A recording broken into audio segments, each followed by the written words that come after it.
Hello class. Welcome to अध्याय UPSC. आज की इस वीडियो में हम कंप्लीट उत्तराखंड को पढ़ने वाले हैं ए टू जेड। ठीक है, ताकि हमारा फाइनल रिवीजन हो जाए। तो ये एक फाइनल रिवीजन की तरह हमारा उत्तराखंड का इतिहास है, वन शॉट है। ठीक है, तो उत्तराखंड हिस्ट्री वन शॉट।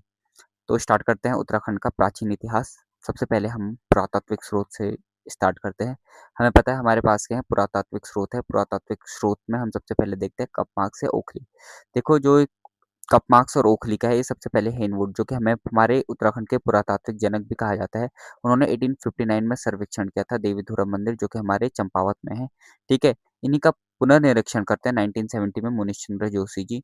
ठीक है, देन जो फादर ऑफ इंडियन आर्कोलॉजी है उसे अलेक्जेंडर कनिंगम को भी कहा जाता है। ठीक है, और जो उत्तराखंड के पुरातात्विक जनक यानी फादर ऑफ उत्तराखंड आर्कोलॉजी है वो हेनवुड है। 1877 में रिवेट कॉर्नक आते हैं, जिन्होंने कप मार्क्स खोजे थे अल्मोड़ा के चंद्रेश्वर मंदिर में द्वाराहाट में। ठीक है, द्वाराहाट को मंदिरों की नगरी भी कहा जाता है। 12 समांतर पट्टियों में ये कप मार्क्स खोजे गए थे। ठीक है, तो टोटल 200 कप मार्क्स जो रिवेट कॉर्नक द्वारा खोजे गए थे, इन्होंने इसकी तुलना यूरोप के कप मार्क्स से भी की थी। यशोधर मठपाल उत्तराखंड के इतिहासकार और पुरातत्व, ठीक है, पुरातत्व, इन्होंने रामगंगा घाटी यानी कि इनका जो नौला गांव से इन्होंने कप मार्क्स प्राप्त किए थे। 72 कप मार्क्स मिले थे। इनका अपना लोक संस्कृति संग्रहालय भी है खुटानी में। 1983 में इसकी स्थापना की जाती है। यशवंत सिंह कटौच, इन्होंने मंडल गांव गोपेश्वर यानी कि पश्चिमी नयार घाटी, यहाँ से कप मार्क्स खोजे थे। इनकी जो प्रमुख किताब है वो है उत्तराखंड का नवीन इतिहास। यानी उत्तराखंड के नरेंद्र नगर में मैक्सिमम बारिश होती है, उत्तराखंड का चेरापूंजी। ठीक है, और कुमाऊं में सबसे ज्यादा जो बारिश होती है वो चंपावत के सूखी ढाक में होती है। कप मार्क्स इस तरीके के होते हैं, ओखली जैसे चित्र होते हैं। ठीक है, ये हमारा देवीधुरा का मंदिर है। यहाँ पे हर वर्ष पाषाण मेला लगता है, जिसमें क्या होता है, दो ग्रुप बने होते हैं और पत्थर फेंकते हैं और पत्थरों का युद्ध होता है, इसलिए बोलते हैं पाषाण युद्ध होता है यहाँ पे। ठीक है, देवीधुरा मंदिर चंपावत में है। इसे बारही धाम बगवाल मेला भी यहाँ पे लगता है। आषाढ़ी कौथिक लगता है, जिसे हम पाषाण मेला के नाम से जानते हैं। अल्मोड़ा में कहा था कि द्वाराहाट जिसे मंदिरों की नगरी कहते हैं, जहाँ पे चंद्रेश्वर मंदिर है। ठीक है, तो द्वाराहाट के कुछ मंदिर का समूह है, जिसे खुजराहो से जिसकी क्या की गई है, कंपैरिजन किया गया है। ठीक है, द्वाराहाट, इसमें बहुत तरीके आई मीन विभिन्न विभिन्न और इतने एरोटिक चित्र भी हमें देखने को मिलते हैं। बहुत ज़्यादा यहाँ पे क्या बने हैं अ, मंदिरों में। हाँ, ठीक है, आर्किटेक्चर आर्किटेक्चर हाई क्वालिटी का है। ठीक है, फिर हम शैल चित्र देखते हैं जिसमें हमें लाख उड्यार देखने को मिलता है। लाख उड्यार हमें पता है कि जो लाख उड्यार, ये देखो नाग के फन के आकार का है। 1960 में एमपी जोशी द्वारा इसे क्या है, लाख उड्यार की खोज की जाती है। अल्मोड़ा के दलबैंड बाड़ेछिना में स्थित है। 1968 में इसकी क्या की गई, खोज की गई। सोयल नदी के तट पर स्थित है। ठीक है, सुयाल नदी को शालमती भी कहते हैं। इसमें मनुष्यों के सामूहिक नृत्य करते हुए चित्र दिखाए गए हैं। जैसे यहाँ पे आप देख सकते हैं कि मनुष्यों को क्या किया गया है, सामूहिक नृत्य करते हुए चित्र में दिखाया गया है।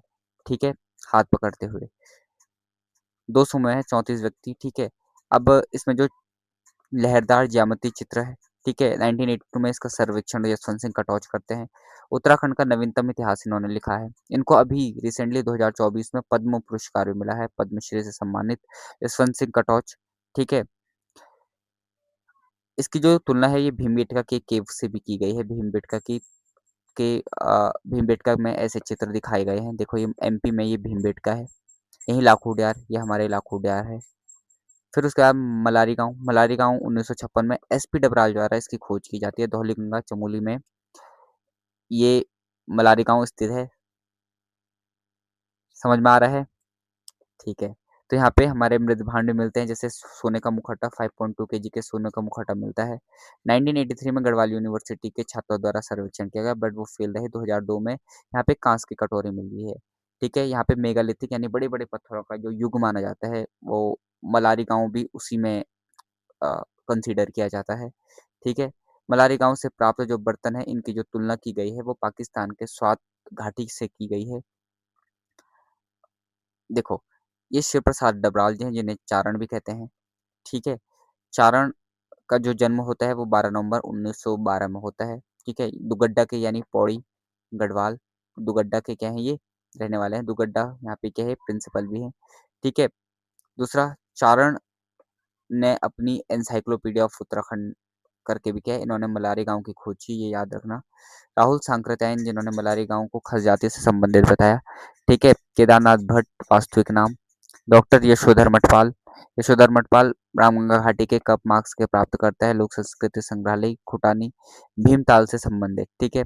इनका है यशोधर मठपाल। ओके, शिव प्रसाद अग्रवाल को चारण कहते हैं, ठीक है, याद रखना। ओके,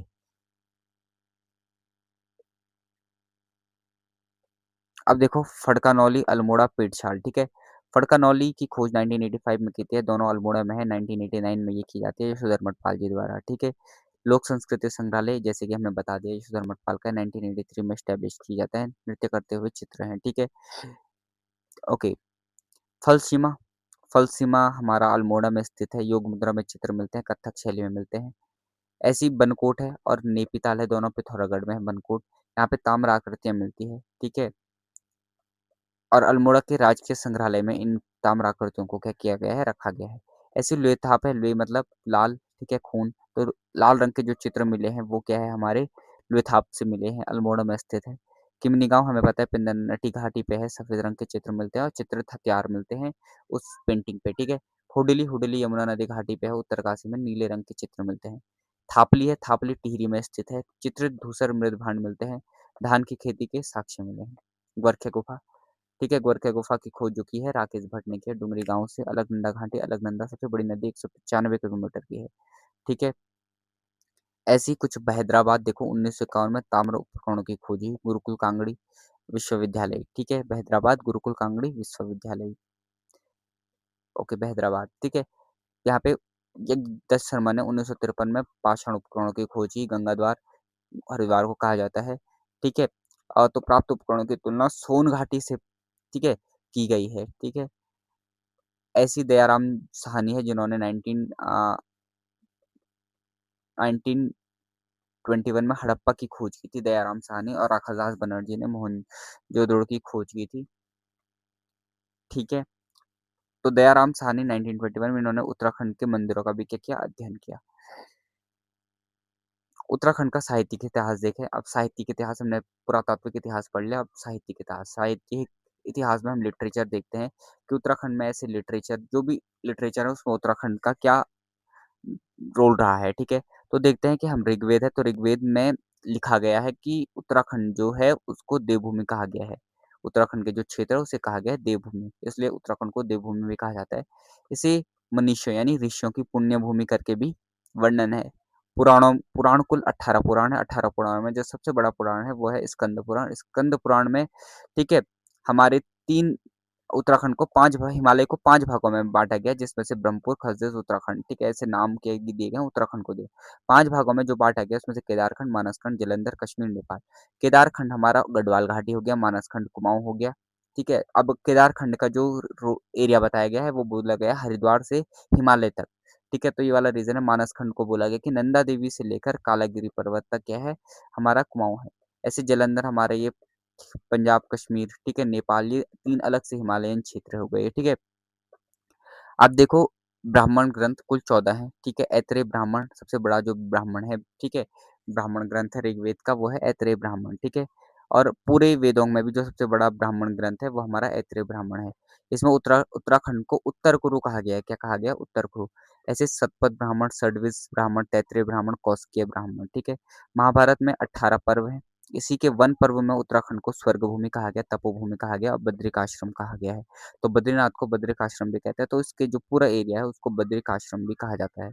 ऐसी बौद्ध यानी जो बौद्ध धर्मों में क्या कहा है, बौद्ध ग्रंथों में क्या कहा गया है, बौद्ध जो ग्रंथ है वो पाली भाषा में है, जबकि जैन जो ग्रंथ है वो क्या है, आपका प्राकृत भाषा में है। उत्तराखंड के लिए हिमवंत शब्द का प्रयोग किया गया है, तो कहाँ किया गया है? बौद्ध ग्रंथ में। यात्रा वृत्तांत देखें तो हेनसांग आया था। हेनसांग चाइना का था तो चीन से आया था भारत की यात्रा पर। जब भारत की यात्रा आया तो हरिद्वार भी आया था।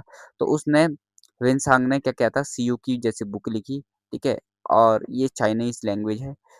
भारत में आगमन 629 ईस्वी में आया था, जिस समय इंडिया में हर्षा का समय था, ठीक है, हर्षवर्धन का समय था। और 634 ईस्वी में हरिद्वार आता है और हरिद्वार में क्या कहता है, बोलता है मो यूलो, ठीक है, हरिद्वार का नाम देते हैं यानी मायापुर, ठीक है। काशीपुर को गोविषाण कहता है, गंगा को महाभद्रा कहता है, कालसी को शुद्ध नगर कहता है, मुनस्यारी को टिकसैन कहता है, नानकमत्ता को बक्सी कहता है, शत्रुघ्न नगर हिमाचल प्रदेश और यूके का बॉर्डर, ठीक है, उसको शत्रुघ्न नगर कहता है। ऐसी उत्तराखंड से कुछ शिलालेख शब्दावली देखो तो पालिका हम छोटे ग्रामों को कहते हैं, ब्रात्या सेवक हो गया, कोटपाल गढ़ रक्षक हो गया, अष्टपटलिक रेखा परीक्षक हो गया, महादंड नायक प्रधान सेनापति हो गया, महत्तम ग्राम शासक हो गया, प्रतिहार द्वार रक्षक हो गया। प्रतिहाराज हमारे अ, प्रतिहारा इंडिया की डायनेस्टी भी हुआ करते थे, जिसमें जो प्रतिहारा थी, राष्ट्रकूटा प्रतिहारा और आपके पल्लवाज, इनकी क्या होती थी, आपस में लड़ाइयाँ होती थी, ठीक है, तो इसे बोलते हैं ट्राइपार्टाइट स्टेगल, ठीक है। ओके। बालाध्यक्ष सेना नायक हो गया, कुलचारिक तहसीलदार हो गए, तालुक तहसील हो गए। महाभारत में जो बाणासुर की पुत्री थी और अनिरुद्ध, ठीक है, इनका जो प्रेम प्रसंग मिलता है तो वो उनकी जो पुत्री थी वो उखा थी, तो इसी के नाम से उखीमठ पड़ता है, जो कि रुद्रप्रयाग की तहसील भी है उखीमठ। और जो उखीमठ की जो राजधानी थी वो कहाँ है, शोणितपुर है। तो महाभारत काल में ये वर्णन हमें मिलता है, ठीक है। अब देखो, बाणासुर का जो किला है वो चंपावत में है। महाभारत के अनुसार जो उशिनाग्र के नरेश थे, उन्होंने यमुना की सहायक नदी जला, यानी यमुना की जो सहायक नदी है वो जला, यानी रूपिन और सुपिन की जो रूपिन और सुपिन से टॉस बनती है, और टॉस का जो संगम होता है वो कहाँ पे होता है, नेटवार में संगम होता है टॉस का, रूपिन और सुपिन का। और फिर टॉस कहाँ मिलती है आपके, टॉस मिलती है किससे, यमुना से। रूपिन निकलती है हिमाचल प्रदेश से, सुपिन निकलती है उत्तराखंडी से, इसका उद्गम होता है, ठीक है। तो इन्होंने क्या किया करवाया था, उशिनाग्र के नरेश जो थे उन्होंने क्या करवाया था, इस क्षेत्र में यज्ञ करवाया था। यमुना की लंबाई 136 किलोमीटर है, याद ध्यान रखना। यमुना से काली नदी तक का जो क्षेत्र है उसे उशिनाग्र कहते हैं, यानी पूरे उत्तराखंड को क्या कहा गया, उशिनाग्र कहा गया। उत्तराखंड की जो सबसे लंबी नदी है उसकी जो लंबाई है वो 252 किलोमीटर है, जो कि है काली नदी। क्या है, काली नदी। ऋग्वेद में उत्तराखंड को उशिनाग्र भी कहा गया है। पुराणों में अलकनंदा को हिरण्यावती कहा गया है, पश्चिमी रामगंगा को रथवाहिनी कहा गया है, ठीक है, आदि महाभारत के आदि पर्व में, ठीक है। मंदाकिनी को शीरगंगा कहा गया है केदारखंड में, ठीक है।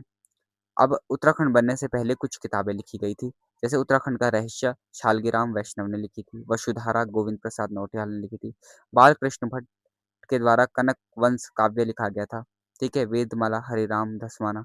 एसपी डबराल ने उत्तराखंड का यात्रा दर्शन लिखी थी, ठीक है, ओके। तो एसपी डबराल द्वारा जो उत्तराखंड की यात्रा वृतांत है उसमें उत्तराखंड यात्रा दर्शन करके बुक लिखी गई है। अब तो हमने पढ़ लिया प्री हिस्टोरिक पीरियड, यानी वो पीरियड जिसमें हमने क्या किया था, इतिहास से पहले की बात पढ़ी थी, यानी प्राग ऐतिहासिक काल और आद्य ऐतिहासिक काल।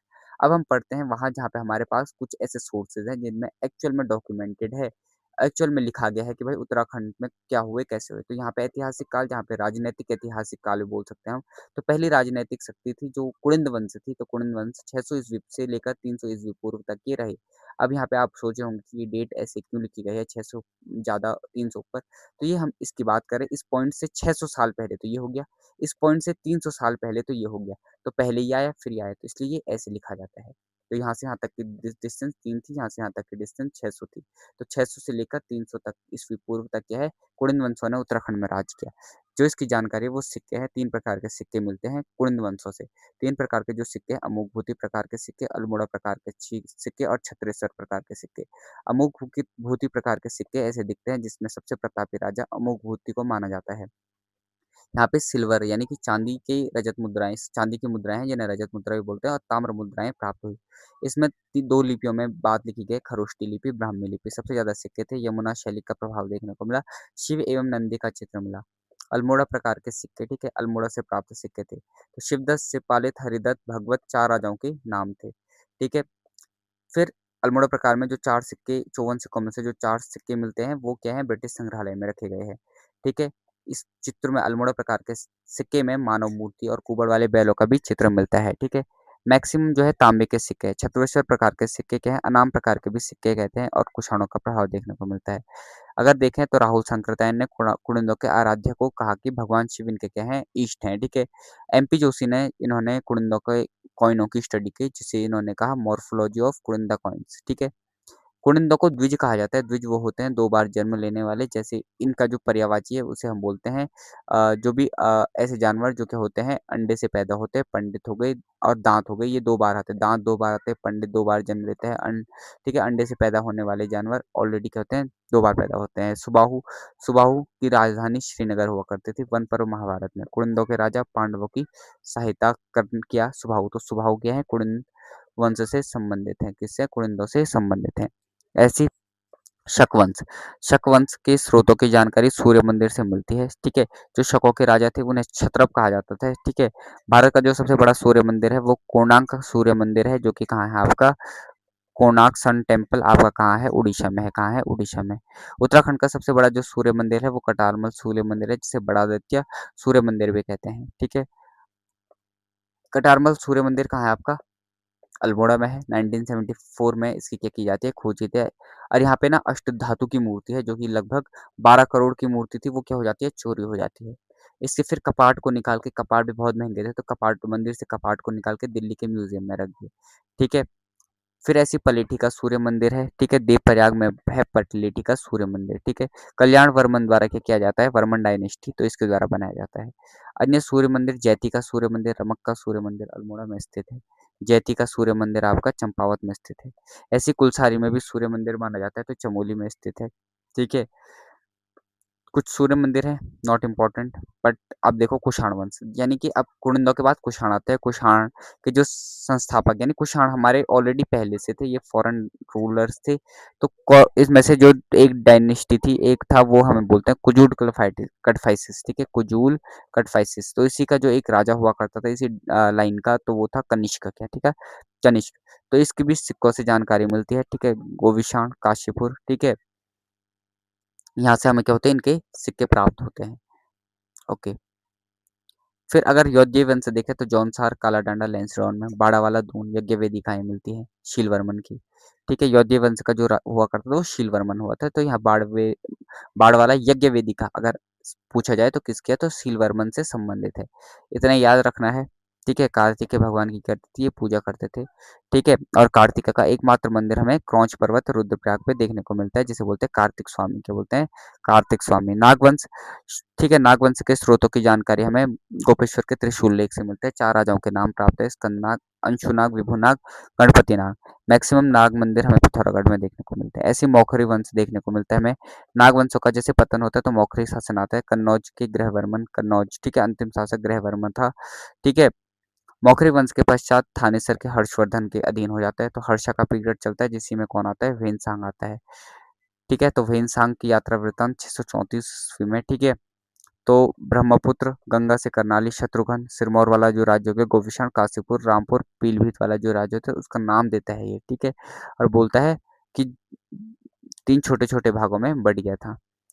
कौन? ठीक है, अब ब्रह्मपुर राज्य, ये सबसे इम्पोर्टेंट है ब्रह्मपुर राज्य, क्योंकि जो इसकी राजधानी मिलती है तालेश्वर के ताम्रपत्र से मिलती है, जो कि अल्मोड़ा में 1915 में खोजा गया।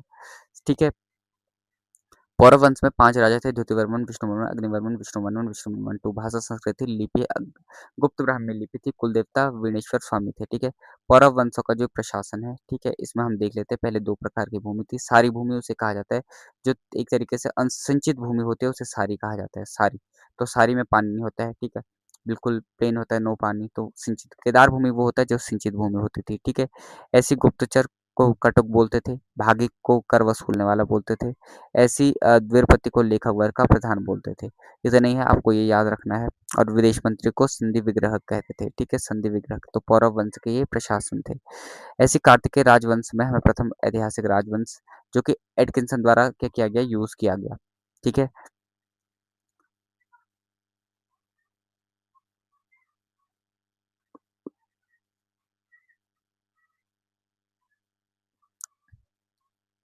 ठीक है, तो इनकी जो राजधानी थी वो जोशीमठ थी। कहाँ थी? जोशीमठ थी। फिर 2 मिनट।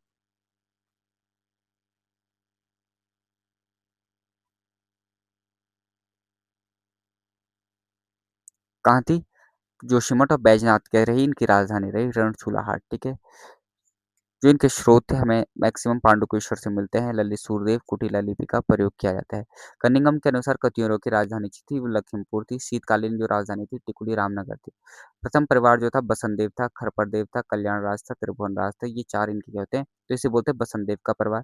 ठीक है? ज़्यादा कुछ पढ़ने की ज़रूरत नहीं है, बस इतना ध्यान रखने की ज़रूरत है कि बसंत देव क्या थे, संस्थापक थे और बसंत इनके क्या 3 परिवार थे, 3 परिवारों में ठीक है? तो 3 जो भी बसंत देव का परिवार था, इसमें कितने राजा हुए? ऑलमोस्ट 4 राजाओं के 3 एक्स्ट्रा के बारे में हम पढ़ते हैं, ठीक है? याद रखना कि जो इनकी जानकारी प्राप्त होती है त्रिभुवन राज के बागेश्वर अभिलेख से प्राप्त होती है, ठीक है? और बागेश्वर को क्या मंदिर को क्या दिया इन्होंने? शरवेश्वर गाँव दान किया था, ठीक है? जोशीमठ के नरसिंह मंदिर का निर्माण भी क्या हाँ, ये सबसे इम्पोर्टेंट है कि जोशीमठ में जो नरसिंह मंदिर है, इसका निर्माण बसंत देव ने करवाया था, ठीक है? बसंत देव ने करवाया था, ठीक है? ओके। अब हमारा जो है बसंत देव को महाराजाधिराज परम भट्टारक परमेश्वर की उपाधि दी गई थी। इन्होंने बागेश्वर के बागनाथ मंदिर के लिए भूमि दान करने वाला जो राजा हुआ करता था वो बसंत देव परिवार का था जिसका नाम था त्रिभुवन। बसंत देव ने जोशीमठ का मंदिर निर्माण करवाया, नरसिंह देव का मंदिर करवाया था। उस समय जोशीमठ ही इनकी कैपिटल थी। बाद में कार्तिकेयपुर की जो राजधानी आ जाती है वो बागेश्वर आ जाती है, ठीक है।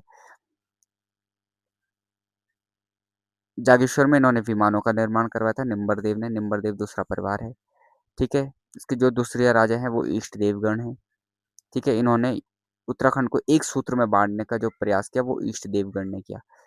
इम्पोर्टेंट यही है। ललित सूर्यदेव सबसे शक्तिशाली राजा माना जाता है पूरे अ, ठीक है, सबसे शक्तिशाली राजा माना जाता है कार्तिकेय वंश में ललित सूर्यदेव। तो इन्होंने को बारह अवतार भी कहा जाता है, तो इसलिए बोला जाता है कि बारह अवतार नाम किसका है, तो वो ललित सूर्यदेव का है, ठीक है। ओके, भूदेव है, किसको बौद्धों का दुश्मन माना जाता है, तो ठीक है, वो किसको माना जाता है, भूदेव को माना जाता है, जो परम बौद्धश्य रिपु क्या है अपना नाम रखता है, ठीक है। तीसरा जो परिवार है उसे सलौड़ादित्य परिवार भी कहते हैं, ठीक है। छठदेव का परिवार माना जाता है, ठीक है। इन्होंने दीन दुखियों का रक्षक माना जाता है देशहर को। और भगवान बद्रीनाथ हेतु भूमि दान करने वाला जो राजा माना जाता है वो पद्मदेव को माना जाता है। तो इससे आपको क्वेश्चन आ गए कि ललित सूर्यदेव सबसे शक्तिशाली राजा, बद्रीनाथ के जोशीमठ में नरसिंह मंदिर का निर्माण किसने करवाया, बागनाथ को भूमि दान किसने की, ठीक है, बौद्धों का दुश्मन कौन था।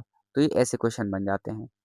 देन कत्यूरों का जो प्रशासन है, सरभंग तीरंदाज को कहते हैं, भूपति कर वसूलने वाला हो गया, प्रांतपाल आपका सीमाओं का रक्षक हो गया, संधि विग्रह हमने उसमें पढ़ा था और इसमें पढ़ रहे हैं, विदेश मंत्री को ही कहते हैं।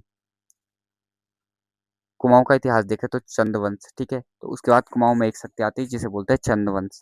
तो चंदवंश कुल 62 राजा होते। सोमचंद को क्या माना जाता है, वास्तविक संस्थापक माना जाता है, कुछ कुछ इतिहासकार थोहर चंद भी कहते हैं। सोमचंद इलाहाबाद के झूसी से आया था, ठीक है।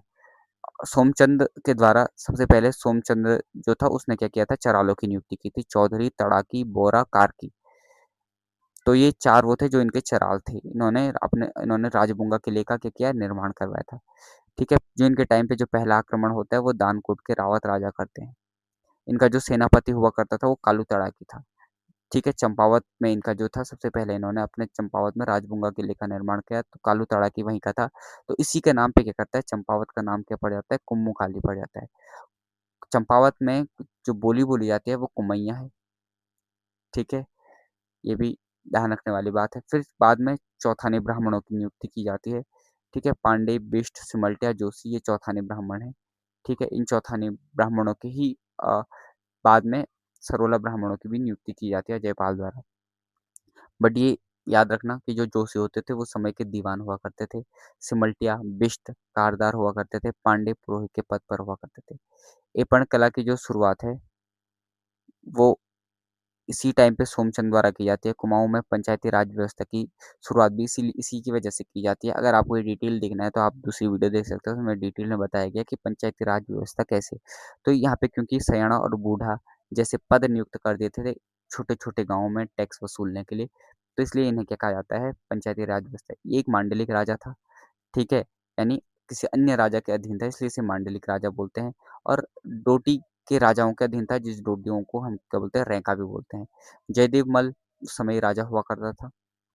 दूसरा राजा आत्मचंद, पूर्णचंद, इंद्रचंद आता है। इंद्रचंद वो था जिसने क्या किया था, रेशम के व्यापार की शुरुआत की थी और रेशम के व्यापार को पटवा कहते थे। पटरंग की प्रथा भी इसी ने शुरुआत की थी। ठीक है, पटरंग की प्रथा।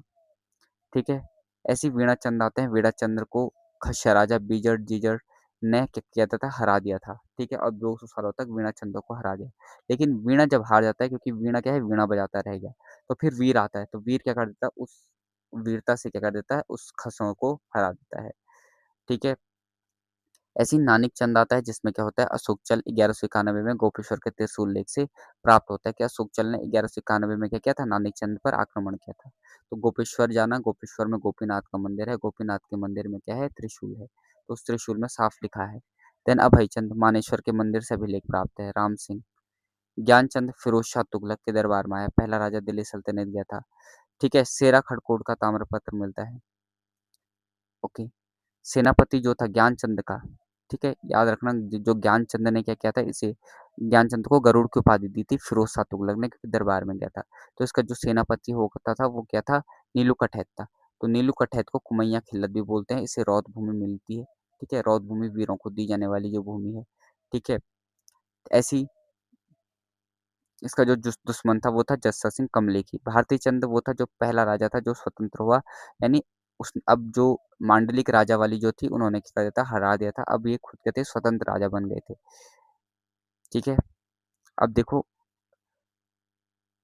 ऐसी कुमाऊं के पवाड़ों में जो उल्लेख मिलता है वो क्या था, भंगा धौनियाल का। तो भंगा धौनियाल क्या थी, एक वीरांगना थी। ठीक है, तो ये उत्तराखंड के इतिहास में एक इम्पोर्टेंट महिला थी। ऐसे रतन चंद चंद्रवंश का प्रथम राजा था जिसने क्या करवाया था, भूमि बंदोबस्त करवाया था। जागेश्वर मंदिरों में धर्मशाला का जो निर्माण करवाया था, हाँ, रतन चंद के टाइम पे जिसने भूमि बंदोबस्त करवाया वो जिंदा केतल था। कीर्ति चंद वो था, ठीक है, आक्रमण किया था, जिसने क्या किया था, गढ़वाल पर सबसे पहली बार आक्रमण किया था कीर्ति चंद ने। अजय पाल उस समय क्या था, राजा था। सीमा निर्धारण डेघाट हुई।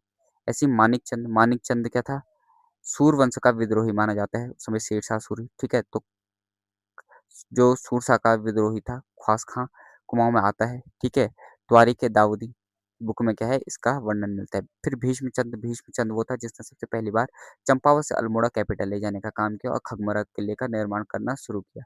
एक पुत्र गोद लेता है, क्योंकि इसका पुत्र था नहीं, तो ताराचंद से कल्याण चंद को गोद लेता है। कीर्ति चंद हमने ऑलरेडी पहले बात कर ली थी, गढ़वाल पे आक्रमण करता है। फिर मानिक चंद आता है। ठीक है, भीष्म चंद जिसने अल्मोड़ा से कैपिटल शिफ्ट करके क्या करता है, चंपावत से कैपिटल शिफ्ट करके अल्मोड़ा शिफ्ट करने की कोशिश करता है, और वहाँ पे क्या करता है, खगमरा कोट का किला बनाने का करता है। ठीक है, भीष्मचंद्र को गजकुटिंगा मार देता है और आलमगीर नगर, जो कि अल्मोड़ा का पुराना नाम था, वहाँ पे अपनी राजधानी शिफ्ट करता है। कल्याण चंद्र जो इसका गोद लिया पुत्र था, वो क्या था, उसे गोद लेता है। ठीक है, कल्पाणी गाड़खेड़ा के ताम्रपत्र में राजाधिराज की उपाधि मिलती है। अल्मोड़ा को राजापुर भी कहा गया है। गजकुटिंगा की हत्या, राजधानी परिवर्तन करता है। ठीक है, फाइनली राजधानी परिवर्तन कर देता है 1563 में। लाल मंडी का किला, जिसे वो फोर्ट मोइरा भी कहता है, और मल्ला महल भी इसका नाम होता है। ये डोटी के राजाओं के साथ वैवाहिक संबंध बनाते हैं। ठीक है, और अपने रिलेशन में डिप्लोमेटिक रिलेशन को बेटर करते हैं। ठीक है, तो याद रखना, गजकुटिंगा जिसने भीष्मचंद्र को मारा उसकी हत्या कर देता है। राजधानी फाइनली चेंज कर देता है 1563 में। लाल मंडी का किले का निर्माण करता है। ठीक है, ऐसे रुद्रचंद सबसे इम्पोर्टेंट राजा। ठीक है, रुद्रचंद्र जिसके नए ययाति चरित्र उषा रागोदयी त्रैविक, ठीक है, त्रिवैणिक धर्म निर्णय जैसी बुक भी लिखा है। ठीक है, अकबर से संबंधित था। अकबर से मुलाकात करता है कहाँ, लाहौर में। संस्कृत की 4 पाठशाला खोली। हुसेखा टुकड़िया ने तराई भाबर पर आक्रमण करता है 1568 और 75 में। तो फिर बाद में 1588 में रुद्रचंद अकबर से मिलता है रावी नदी के तट पर लाहौर में। ठीक है, और उसे 84 मल परगना, जो कि तराई भाबर का नाम था, उसे दे देता है। इसका जो सेनापति था वो पुरुषपंत था। ठीक है, बधानगढ़ में युद्ध होता है रुद्रचंद और बलभद्र शाह के बीच। तो रुद्रचंद हार जाता है और सेनापति, उसका जो सेनापति पुरखोपंत था, वो मारा जाता है। ठीक है, ऐसे ओली ब्राह्मण रुद्रचंद के शासनकाल में ओली ब्राह्मणों की नियुक्ति हुई, जो कि क्या है, थाली थाली बजाकर क्या करते थे, जब ओला गिरने वाला या बारिश आने वाली थी तो उसमें क्या करते थे, थालियां बजाते थे। ऐसी छेड़ा छोड़ी, ये घर के नौकर चाकर होते थे। पौरी 15 विश्व जो आम जनता थी उनको कहा जाता था। ऐसे ही रुद्रचंद्र के दो बेटे थे, शक्ति गोसाई लक्ष्मीचंद। शक्ति गोसाई अंधा था तो लक्ष्मीचंद को क्या राजा बन जाता है। तो लक्ष्मीचंद 8 आक्रमण करता है, 7 तो असफल आक्रमण होते हैं, 8वां आक्रमण में जीत जाता है। ठीक है, लक्ष्मीचंद और मानसिंह के बीच 8, ठीक है, टोटल 8 आक्रमण होते हैं। तो लक्ष्मीचंद का जो सेनापति था वो गेड़ा सिंह था, मानसिंह का जो सेनापति था खत्तर सिंह था। ठीक है, त्योहार मनाने की शुरुआत खतरवा त्योहार 17 सितंबर प्रत्येक वर्ष। ओके, ऐसे न्योवाली बिस्टाली कचहरियों का निर्माण करता है। ठीक है, न्योवाली यानी दीवानी और बिस्टाली यानी फौजदारी अदालत। ठीक है, दो पद खोलता है, सरदार परगनों का मुखिया बना देता है, नेगी हो जाते थे छोटे सैनिक। बागनाथ मंदिर का जीर्णोद्धार करता है 1602 में। राजा को उपहार, ठीक है, उपहार रखने वाले कोटपाल। ऐसी मूनाकोट का जो ताम्रपत्र मिलता है उसमें चंदों के करों की जानकारी हमें क्या होती है, मिलती है। जैसे 36 रकम 32 कलम क्या कर रही थी, करों के प्रकार बनाए थे। लोगों ने करों से बचने के लिए तो अपने खेतों के ऊपर छतों में क्या करने लग गए थे, साग सब्जियां उगाने लग गए थे, क्योंकि इतने ज्यादा कर थे। तो 36 रकम 32 कलम के तो कर ही थे। ऐसी फिर देखो दिलीप चंद क्षय रोग से मर जाता है। इस समय पंत और उपेंद्र का जो षड्यंत्र था ये क्या हो गया था, स्टार्ट हो गया था।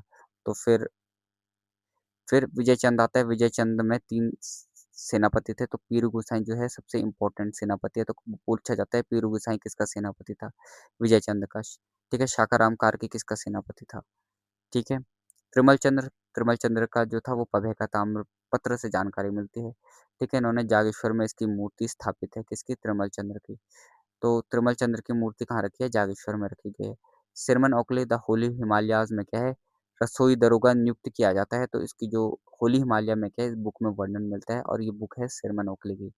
बाज बहादुर चंद्र को क्या कहा जाता है, अपने आप को नारायण कहता था बाज बहादुर चंद्र। ठीक है, उपाधि शाहजहां इसे बहादुर की उपाधि देता है। जैसे फिरोज शाह तुगलक, ठीक है, फिरोज शाह तुगलक क्या देता है, गरुड़, ज्ञानचंद को गरुड़ की उपाधि देता है। वैसे बहादुर को बाज को बहादुर की उपाधि कौन देता है, ठीक है, शाहजहां दे देता है। ओके, थल में एक हत्या देवल का निर्माण करता है, यानी वन रॉक आर्किटेक्चर का जो निर्माण होता है वो करता है, जिसकी तुलना एलोरा से भी की जाती है। इसने गोलू देवता का मंदिर बनाया। गोलू देवता के मंदिर 3 है, नैनीताल, अल्मोड़ा, चंपावत में। कुमाऊं की जो न्याय की देवता कहा जाता है उसे कुटगाड़ी को कहा जाता है।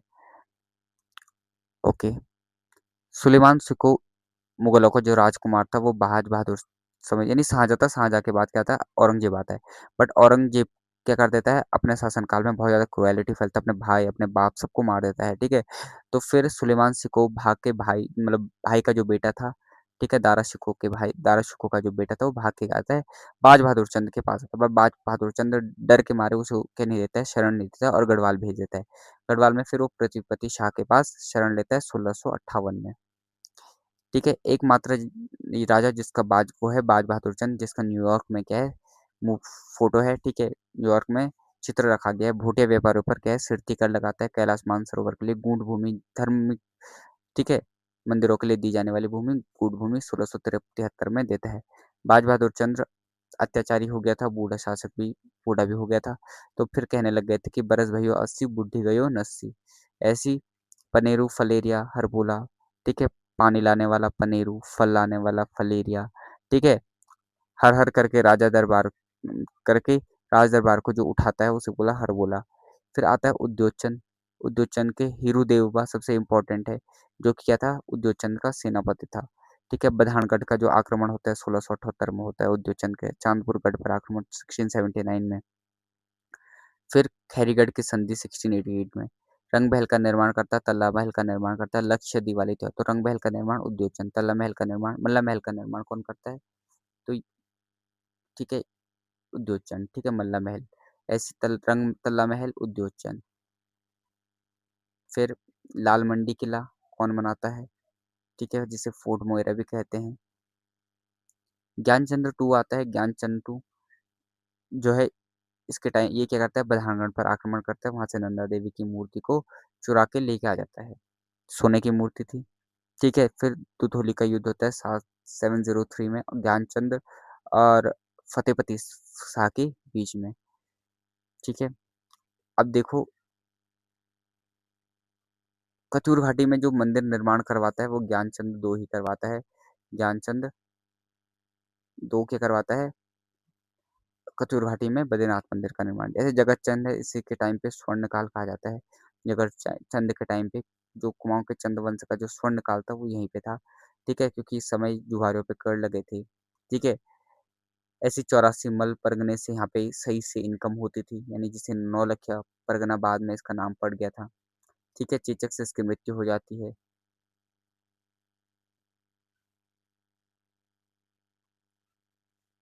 देवीचंद चंद्रवंश का, ठीक है, यहाँ से चंद्रवंश देवीचंद के टाइम से चंद्रवंश का क्या हो गया था, एक डिक्लाइन शुरू हो गया था। ठीक है, जिसे कुमाऊं का एमबीटी भी कहा जाता है, यानी काम तो अच्छे करने लग गया था, बट क्या हो गया था, सारे काम उसके विफल हो जाते थे, फेल हो जाता था। ठीक है, इंटेंशन अच्छे थे, बट जो लास्ट में एंड होते थे वो बेकार हो जाते थे। इसलिए इसे क्या कहा जाता है, देवीचंद को कुमाऊं का एमबीटी भी कहा जाता है। अजीत चंद गेनागर्दी का शासन माना जाता है। कल्याण चंद्र फोर अनपढ़ राजा है। ठीक है, इसी पे रोहिलों का आक्रमण होता है 1743 में।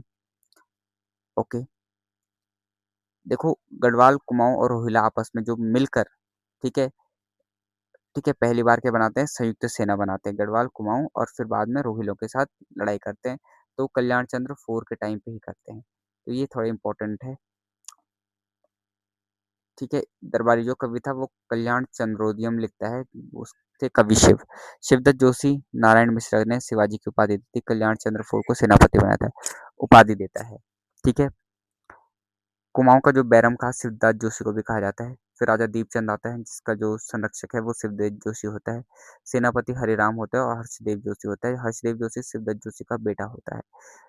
ठीक है, इसे गूंगा शासक भी कहा जाता है। ठीक है, जिसकी मूर्ति जागेश्वर धाम में है। ठीक है, जागेश्वर मंदिर में तो दो लोगों की मूर्ति है, एक तो त्रिमल चंद और एक दीपचंद। पानीपत का थर्ड जो युद्ध होता है इसी के टाइम पे होता है, और दीपचंद ने भाग तो लिया, किसमें, दीपचंद ने भाग लिया था और मदद की थी अफगानों की। यानी उस समय किसके अपोजिट लड़ा था ये, मराठाओं के अपोजिट। ठीक है, ओके। मोहनचंद, फिर मोहनचंद आता है। मोहनचंद इसे क्या करता है, सिराकूट की जेल में डालता है। मोहन सिंह रौतेला राजा बन जाता है। हर्षदेव जोशी, ठीक है, इसे क्या करता है, राजा बनाता है मोहनचंद को। हरदेव जोशी को गढ़वाल के ललित, आई मीन जो ललित, जब यह मोहनचंद हटता नहीं है तो फिर ललित शाह को क्या करता है, कुमाऊं बुलाता है कि आओ भाई इस मोहनचंद को हटाना है। मोहनचंद वर्सेस ललित शाह हो जाता है, तो मोहनचंद भाग जाता है और कुमाऊं की गद्दी ललित शाह ले लेता है।